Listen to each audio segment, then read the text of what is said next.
before I start, make sure to hit that subscribe button. Because stories like mine aren't easy to hear, but they're ones you won't forget. I remember the exact moment everything changed. My phone buzzed late that night, and I thought it was just another work email. But when I picked it up, my chest sank before I even read the words. It was her, my wife, and the message said, "He makes me feel alive." I stared at it, blinked, reread it. My hands shook so badly I dropped the phone. Alive? Alive? I had thought we were alive together.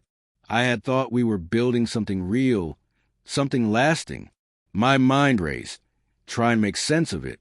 Maybe it was a joke, some stupid thing I would laugh off in the morning. But the tone, the certainty in that text, it wasn't a joke. I sat there on the edge of the bed, heart hammering, replaying every moment I'd shared with her. Every laugh, every late-night conversation, every quiet Sunday morning. Did any of it matter? Was it all just performance?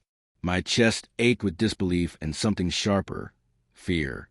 Fear that the life I thought I knew had been a lie. The days before had been off. Small things. Calls she didn't answer. Explanations that sounded rehearsed. I lost track of time at work. Or I went out with an old friend. I had trusted her, but something had begun to niggle at the edges of my mind. The way she always smiled at her phone, the way she flinched when I peeked at it. I told myself I was overthinking. Maybe it was just stress. Maybe it was me being paranoid. But now that text, that single line shattered any excuse. I tried to respond. Carefully. "What do you mean?" I typed, then deleted it 3 times before finally sending. "Who is he?" Her reply came quickly. "It's complicated. I can't explain. I'm sorry. Sorry. Just sorry."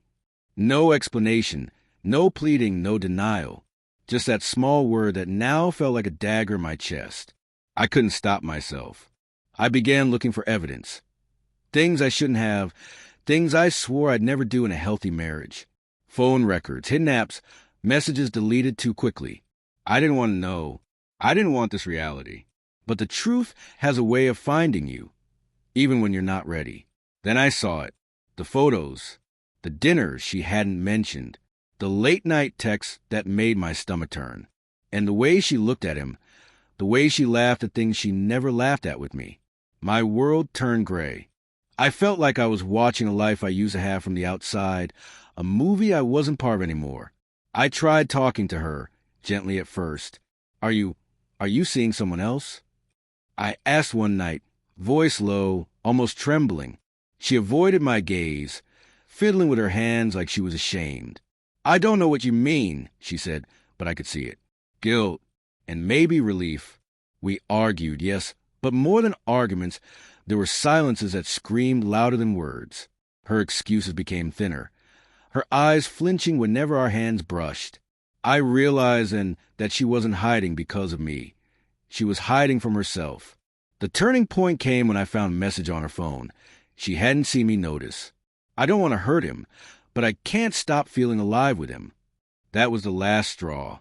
I realized then that this wasn't fling, a mistake, a moment of weakness.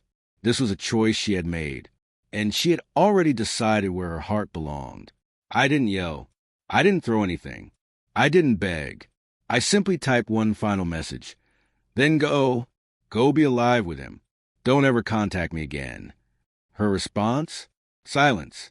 For the first time in years, silence.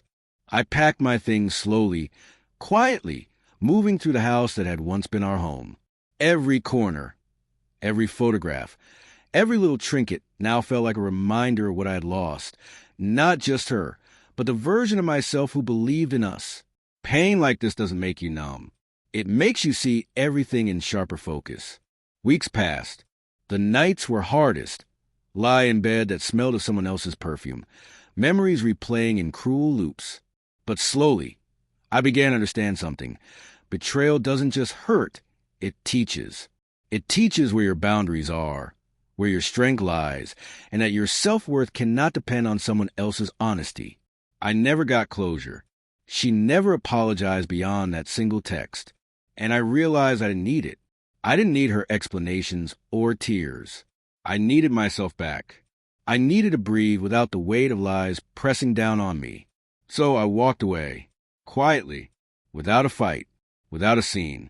I carried the memories, the good ones, the bad ones, like scars, visible only to me. And every time I looked in the mirror, I saw a man who survived heartbreak, betrayal, and the shattering of trust, and came out alive. If you ever felt this pain, know this. Betrayal doesn't define you. Your response does. And sometimes the hardest, most painful goodbye is the one that sets you free.